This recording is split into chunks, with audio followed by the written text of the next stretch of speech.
안녕하세요. 두 눈이 확 열리는 믿음, 가슴이 뻥 뚫리는 구원, 그리고 심장이 펑 터지는 사망원리 일관독법의 기독선의 모선사입니다.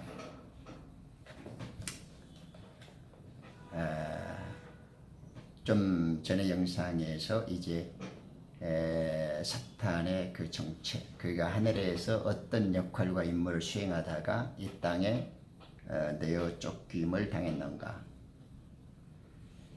그와 연속해서 더불어 지금 이제 조금 몇 가지 약간 보충을 이왕한 짐에 타락한 그 천사들의 그 의미를 추가해서 사탄에 대한 그 말씀을 조금 이렇게 한 말씀 더 붙여준 것이 낫겠다, 이런 생각이 들어서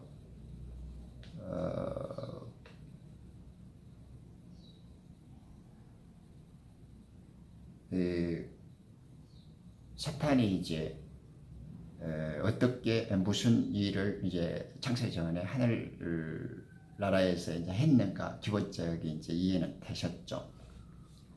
근데 이제 일반적인 그 천사들이 우리에게 모든 창조물들이 즉 하늘의 영으로 창조되었지만 뛰어난 창조물이라 할지라도 역시 하나님이 아니잖아요. 피조물이잖아요. 창조물.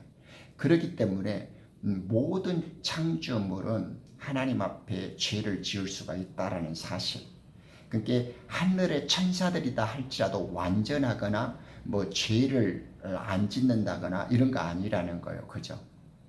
우리는 그냥 하늘에 있는 것은 안 그러고 땅에 있는 것만 그런가 보다 이렇게 생각하기 쉬운데, 하늘에 있는 것이나 땅에 있는 것이나 모든 그 창조물들, 즉 하나님으로부터 창조되어진 피조물들은 다 이렇게 점과 흠을 가진 부끄럼 덩어리들이라는 것을 조금 이제 한번 되새겨보자 해서 천사의 일반적인 사실과 함께 간략히 이제 보충해 보겠습니다. 이 에덴 동산에서 이제 그 아담과 하와에게 이제 죄가 스며들어서 이제 본격적인 그 하늘에서 타락의 장면들을 이제 나오죠. 근데 이제 하나님께서 직접 창조를 해주셨던 그 천사들도 그렇게 이제 루시퍼 같은 경우에 보면 자기 스스로 의지적인 그 반역을 시도하잖아요. 그래서 그가 죄 자체가 되고 죄의 뿌리가 되었죠. 물론 하나님의 그 깊은 그 전능하신 그 완전함을 우리는 알 길이 없지만은 피조물들이 완전치 않다라는 것은 루시퍼와 그 많은 천사들, 그 수요를 셀 수 없는, 오직 그러면 그 하늘의 천사의 3분의 1이라고 하는 그 많은 수가 그 쫓겨남을 당하는 것을 볼 때에 그 이전의 천사들은 얼마나 더 많은 수요가 있었겠습니까? 그런데 이사야 14장에 그 등장하는 루시퍼가 그 두루의 배후에 깔린 그 영적 세력이기도 하지만 그 자신의 출물이었다고 우리가 살펴봤잖아요. 이 아침의 아들, 빛의 전달자가 결국에는 빛이 아니라 어둠과 죄악의 덩어리로 변신해버리는. 근데 이제 그가 이제 바다들 가운데 하나님처럼 자리를 잡았죠. 이 세상에 하나님이 되었고 바다들 가운데 하나님처럼 자기 왕국, 자기 이 통치 세계를 이제 얻었습니다. 그런데 이제 이 기름 부음을 받는 그룹이었다가 루시퍼는 창조된 피조물 중에 가장 으뜸이었죠. 가장 머리가 높은 자였었는데 이제 그리스도를 닮을 정도로의 그 적그리스도가 됐단 말입니다. 창조된 날로부터 죄악이 발견되기까지는 그 자신의 길에서 완벽했음에도 불구하고 죄를 짓게 되어지고 결국 더럽게 되어 하나님의 산으로부터 쫓겨남을 당했잖아요. 지금 이사야 14장의 그 16절에도 지금 말씀해 주고 있는 것을 보고 있습니다. 사탄이 쫓겨남을 당하는 대목은 성경에 5번이나 나옵니다. 많이 나오죠. 권위를 상실했고 심판의 결과였죠. 첫째 이제 사탄은 하늘에서 이제 쫓겨나지 않습니까? 그런데 이제 둘째 하늘에서 그 권위를 상실하는 장면이 나오죠. 왜냐하면 누가복음 10장 18절에 주님께서 하늘에서 떨어진 걸 내가 보았다라고 그 귀신을 쫓아낼 때 떨어졌다고 하죠. 사탄은 대환란 때 계시록 12장 9절에 보면 셋째 하늘에서 그 둘째 하늘에서도 떨어지고 첫째 하늘에서도 주님 오실 때에는 그 공중 길을 가로막고 있는 것을 빌폐하죠. 왕이 가면 앞에 길을 다 치워버리잖아요. 빛의 나라에서 그리스도께서 이제 우주 심판자로 오실 때는 그 공중 권세를 갖는 그 어둠의 애들을 이제 쓸어버려야 되죠. 셋째 하늘에서 이제 권위를 상실하죠. 에베소서 2장 2절에. 네 번째 이제 재림 때 그 끝없이 깊은 구렁으로 이제 던져질 때 그는 땅에 대한 권위를 이제 잃어버리고 상실하게 될 겁니다. 계시록 20장 1절에서 3절에서 나오죠. 마지막으로 그가 불못에 던져질 때 이제 계시록 20장 10절에 이제 이렇게 5번이나 그는 심판 받았고 받아질 존재로 성경이 묘사하고 있죠.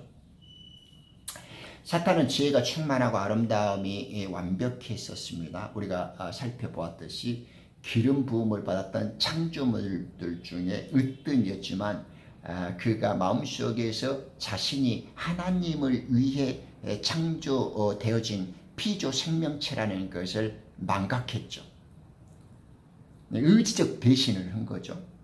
이것이 지음을 받은 자가 자신을 있게 만들어준 창조주께 해서는 안 될 유일한 계명, 마지막 계명입니다. 하나님의 단 하나의 명령입니다. 그것을 우리는 그 10가지 계명 중에 나 외에 다른 하나님을 가지지 말라라는 거죠. 그 말씀이. 이게 모든 그 창조물에게 필요한 단 하나의 기준, 단 하나의 명령은 나 외에 하나님을 가지지 말라는 것 뿐입니다. 이 말의 뜻을 제대로 알아듣는 자들은 다른 것들을 말해주지 않아도 이미 이 말이 무슨 말인지를 깨닫게 된다고요. 근데 그럼에도 불구하고 이 뛰어난 존재는 너무 뛰어나기 때문에 이걸 망각하죠. 그러니까 이것이 어떤 피조물의 한계인 것 같아요. 어떤 한계가 있는 것 같아요. 이것을 먹는 날에는 정령 죽으리라. 이것도 하나님의 배려죠. 그러니까 똑같죠. 나 외에 하나님을 가지지 말라. 이것을 먹는 날에는 죽으리라. 그 말이 같은 말이잖아요. 하여튼 무튼 내가 하나님 되심, 창조주 되심이라는 걸 기억하는 것은 하나님 자리에 하나님 계셔야 되고 창조물들은 그 자리에 창조물로서 자기 자리에 있어야 돼요. 그 경계를 지키지 못하고 뛰어넘을 때 우리는 이제 본분을 잊어버리게 되어지고 하나님의 이제 처단을 받게 되어지는 거죠. 자신을 높이고 자신을 키울 때 또 하나님에 대한 생각이 망각되어질 때 그는 하나님을 잊고 하나님을 미워하게 됩니다. 이것이 속에서 드러난 죄입니다. 죄, sin. 그리고 불법이라고 표현하죠. iniquity. 안에서 그 불이나 잘못된 것이 속에서 생겨나고 쌓이고 자라나는 거예요.